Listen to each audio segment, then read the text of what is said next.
Salut tout le monde, ça va? Bienvenue dans une nouvelle vidéo sur la chaîne Art Lucas. Allez, je vais déjà commencer à colorier ici. Je veux vous montrer ce qu'on fait le plus souvent comme erreur quand on colorie un dessin.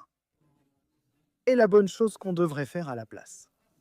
Alors, allons-y. Je vais commencer ici d'abord avec ce qu'on fait le plus souvent comme erreur. Ce sont des choses simples, mais si vous ne les connaissez pas, vous continuerez à les faire mal. Regardez, comme vous pouvez le voir ici, j'ai commencé avec la couleur de peau. Comme vous pouvez le voir ici, je colorie dans n'importe quelle direction. Je débute avec une pression et finis avec une autre. Et c'est généralement ce qui marque le plus dans notre dessin personnel, c'est que vous pouvez acquérir mon cours de dessin. Il vous suffit d'accéder au premier lien dans la description et de liker cette vidéo aussi. C'est très important, alors allons-y.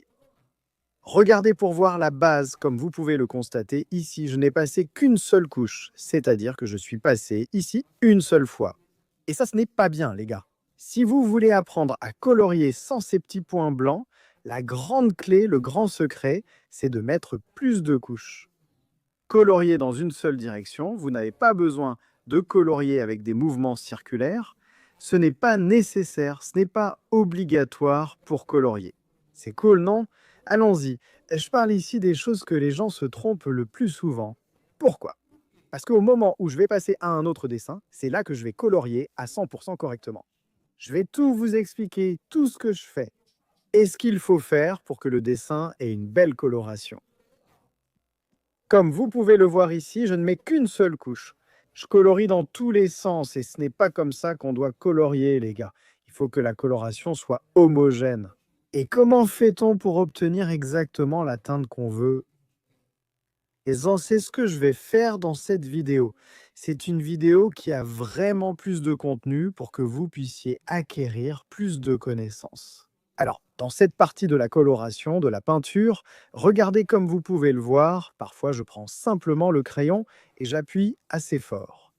Et ça ne sert à rien de vouloir aller vite.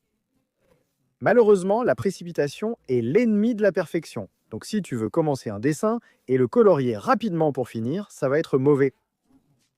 On va commencer ici, dans cette partie, ici cet autre Goku, où on va simplement faire avec plus de patience. Parce que ça doit vraiment faire partie de notre quotidien. Parce que pour bien colorier, il faut avoir un peu de patience. Allons-y, comme vous le voyez, voici ce que je fais. Je vais doucement, tranquillement, je peins dans n'importe quelle direction, ce n'est pas un problème, et je ne fais pas de mouvement circulaire, mais qu'est-ce que je fais? Ici, je colorie plus lentement, j'exerce juste une légère pression sur le crayon. J'ai commencé là en appuyant juste un petit peu sur le crayon. Je vais finir de colorier toute la partie que j'utilise, cette couleur, en appuyant très légèrement. Pourquoi? Parce que si je commence ici en appuyant plus fort, là en appuyant moins, il va se passer la même chose. C'est sur notre première image. Cette référence qu'on utilise ne va pas rendre bien. Alors, qu'est-ce qu'on va faire? On va colorier plus doucement. Comme vous pouvez le voir, en général, je colorie ici, puis je reviens en arrière et je refais certaines parties. Pourquoi? Parce que, à mesure que je mets plusieurs couches ici, la peinture devient plus homogène, elle devient plus lisse. C'est-à-dire que ces petites taches blanches disparaissent du dessin et elles vont disparaître. C'est quand on commence à utiliser ces couches, on ajoute plus de couches sur cette teinte qu'on a faite. Eh bien, j'utilise les mêmes crayons que j'ai utilisés de l'autre côté. Autrement dit, je veux vous montrer que la couleur que vous utilisez n'a pas d'importance, mais plutôt la façon dont vous coloriez. Et regardez bien, ici, quand j'ai déjà repassé cette couche avec de l'orange, ça commence déjà à faire une ombre très sympa. Comme vous pouvez le voir, les petits points blancs disparaissent petit à petit. Et vraiment, les gars, ces fameux petits points qui restent quand on colorie. Le premier conseil que je vous donne, les gars, c'est celui-ci. Coloriez avec beaucoup de couches, autant que vous en avez besoin. Et un deuxième conseil, utilisez un papier sans texture, car la texture fait ressortir ces petits points blancs sur le dessin. Mais sinon, c'est tout. Regardez pour voir, je suis déjà en train de mettre la quatrième couche, juste sur cette ombre ici, et maintenant, avec ce crayon-ci, c'est le rose clair.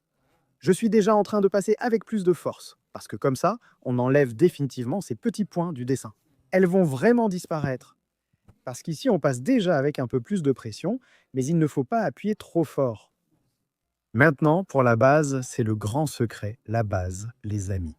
Ici, il y a vraiment plusieurs couches, environ 4 couches ici. Donc, quand vous voyez ces dessins, c'est que la peinture est si belle, ce que vous devez comprendre, c'est qu'il y a vraiment plusieurs couches. C'est fatigant, oui, mais c'est la seule façon pour nous de réussir à faire une peinture parfaite. Alors, regardez ici, je mets plusieurs couches. En fait, je mets plusieurs couches au même endroit, donc je ne suis pas en train de tout colorier. Ensuite, moi, je colorie tout à nouveau en mettant plusieurs couches. C'est sur la même partie comme vous pouvez le voir, sans faire partie par partie, comme le visage ici, on a déjà terminé. Donc Zanotto, comme vous pouvez le voir de l'autre côté. Ici, on n'a fait que cette ombre sans brillance. Et regarde, ici, je suis déjà en train de faire une ombre juste là, sous l'œil. Pour ceux qui regardent, c'est l'œil droit et la joue gauche. On a aussi fait quelques ombres et lumières là-bas. Donc, c'est ça les gars, mettez beaucoup de couches Dradi sur le dessin jusqu'à ce que vous atteigniez la couleur et l'aspect souhaité. J'adore les crayons de Fabia. Pourquoi? Parce qu'ils ont une bonne pigmentation, les couleurs sont vives, et grâce à ça, on arrive à faire une coloration plus sympa.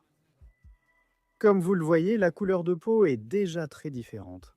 Quand on a travaillé avec un peu plus de patience, il y avait beaucoup de précipitation pour finir le dessin. Et quand on a ajouté plus de couches, on a réussi à mieux travailler avec les couleurs. Alors, regarde ici maintenant, dans cette partie à la base de ces vêtements. J'ai fait une couleur ici avec du bleu cobalt, une plus foncée et une plus claire. Et ensuite, je vais prendre le bleu clair. Ici, je vais déjà appliquer le bleu clair avec plus d'intensité. Mais rappelez-vous, les amis, il ne faut jamais frotter le crayon trop fort sur le papier. Cela peut tacher, on peut se tromper et ne pas réussir à effacer. Il est vraiment important que vous ayez un peu cette notion de la force que vous exercez sur le crayon. Surtout si votre feuille a un grammage plus faible, elle va s'abîmer. Ici, on fait preuve de beaucoup de patience, dans cette partie comme dans tout le dessin. Ici, regardez. Maintenant, il suffit de finir ici avec de l'orange, bien sûr, cette autre partie du chemisier. Et le dessin devient 1 million de fois meilleur que l'autre. C'est seulement quand on a vraiment appliqué un peu plus de technique dans les dessins. Pas simplement prendre et colorier. Dans cette partie des cheveux, regardez pour voir. Le noir, il ne faut pas simplement prendre le noir et appuyer très fort. Qu'est-ce que je vais faire pour les cheveux, les amis? Je vais mettre 2 couches. Je vais mettre une couche légère, comme vous pouvez le voir. Et ensuite, j'ai mis une couche un peu plus forte. C'est pour qu'on puisse finir cette partie des cheveux, la partie noire. Regardez, là, on a déjà pris le noir. Et on l'a déjà fait avec un peu plus de force pour finir avec ces petites taches blanches qui restent là. Quand on le fait, surtout le noir, je réexplique sur cette mèche, puis je coupe cette partie pour que ça ne prenne pas trop de temps pour moi. Alors, regarde, là, j'ai déjà coloré les cheveux avec une couche très légère. Ensuite, là, je repasse avec le noir et je renforce en finalisant le dessin. Voilà, regarde. Avec cette couleur noire ici, malheureusement, ici, il n'y a pas de couleur qu'on puisse utiliser pour remplacer le noir. Parce qu'en réalité, elle est unique, cette couleur. Bon, là, j'ai déjà fait tout le reste. Maintenant, je viens avec du gris foncé. Ces reflets dans les cheveux sont aussi très importants. Dans une prochaine vidéo, je vous apporterai ça. Ce que nous devons faire, comment nous devons choisir les couleurs. Je vais vous montrer comment faire des reflets, où placer certains reflets, où les enlever, où il y a de l'ombre, où il n'y en a pas. Alors, abonnez-vous à la chaîne, activez les notifications, comme ça vous serez au courant des nouvelles vidéos comme celle-ci et des prochaines. Bon, et après j'ai appliqué le blanc ici. Comme vous pouvez le voir, le dessin est devenu complètement différent. Voici mon conseil, les gars, soyez plus patients en coloriant et votre dessin sera sûrement parfait. Voilà, c'est tout, à notre prochaine vidéo.